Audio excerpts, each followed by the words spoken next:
சர்க்குருவே சரணம். அதிகாலையில் முழிப்பு வந்துடுது, தூக்கமே வரலை. 3 மணிக்கு, 4 மணிக்கு, 5 மணிக்கு, இப்படி எந்த நேரம் முழிப்பு வந்தாலும் சரி, 3 மணிக்கு மேலே ஒரு முழிப்பு ரொம்ப நல்லது. 3 மணிக்கெல்லாம் நீங்கள் முழிச்சிட்டிங்கன்னு சொன்னால், உங்களுக்கு இந்த பிரபஞ்சத்தில் பரம்பொருள் சர்க்குரு சில விஷயங்களை என்கிட்ட கேளு, நான் தர தயாராகிறேன் அப்படின்னு சொல்லி நம்மளை உசிப்பு விட்றாங்க, எழுப்பி விட்றாங்க அப்படின்னு அர்த்தம்.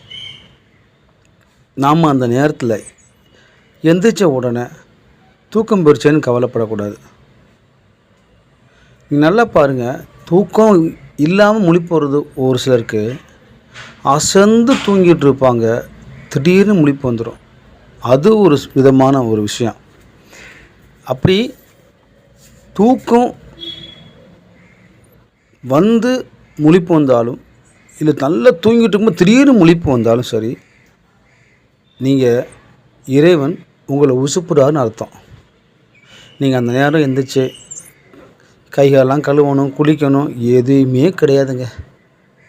அதை பாய விட்டு எந்திரிச்சு அப்படி உட்காந்துக்கிட்டு பகவான் அப்படியே முகத்தை பார்த்துக்கிட்டு, சர்க்குருவே சரணம் பரம்பொருளே அப்படின்ட்டு அவருடைய முழு உருவத்தையும் உள்வாங்கி உங்களுடைய எண்ணத்தால் அவரை நினச்சி, பகவானே எனக்கு என்னெல்லாம் வேணும், என் வாழ்க்கையை சரி பண்ணி கொடுங்க, என் பிரச்சனையை தீர்த்து வைங்க சுவாமி பரம்பொருளே அப்படின்னு நீங்கள் அவரை பிரார்த்தனை பண்ணிட்டு இருந்தாலும் சரி, அவரை நீங்கள் எதையுமே கேட்க தோணலைங்க, அதே தூக்கந்தாங்க வருது, ஆனால் முழிப்பு வந்துருச்சு அப்படின்னா அவர் நினச்சிக்கிட்டு அவர் பாதத்தை 2 கண்ணையும் தொட்டு ஊற்றி வச்சுக்கிட்டு அப்படியே அவர் காலிலையே சரணாகதி அடைஞ்ச மாதிரி ஃபீல் பண்ணி அப்படி இருங்க.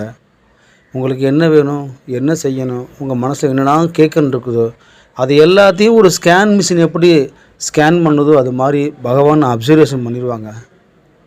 உங்களுக்கு தேவையானதை கட்டாயம் கொடுப்பாங்க. கண்ணீர் விட்டு கேளுங்க, பகவான் உறுதியாக கொடுப்பாங்க. இந்த பிரபஞ்சத்துக்கே அதிபதி பரம்பொருள் தான், நம்ம பகவான் சர்க்குரு தான், அதில் எந்த மாற்றமும் இல்லை. நம்பிக்கையோடு இதை நீங்கள் தினந்தோறும் பண்ணுங்கள். சுவாமி நமக்கு உறுதியாக கேட்ட வரத்தை கொடுப்பாங்க. இதில் எந்த மாற்றமும் இல்லை. பரம்பொருள் இப்படி ஒரு தூக்கம் நமக்கு முழிப்பு வருதுங்கிறது அப்போவே நமக்கு சுவாமி நமக்கு நீ உனக்கு தேவையான அந்த கேளு உணர்த்துறாங்கன்னு அர்த்தம். சரிங்களா? அந்த நேரம் நீங்கள் ப்ரேயர் பண்ணிங்கன்னா அது உங்களுக்கு பலிதம் ஏற்படும். நீங்கள் எல்லா மதத்துலேயும் பாருங்கள், 4 மணிக்கு ப்ரேயர் பண்ணுவாங்க. சர்க்குருவே சரணம்.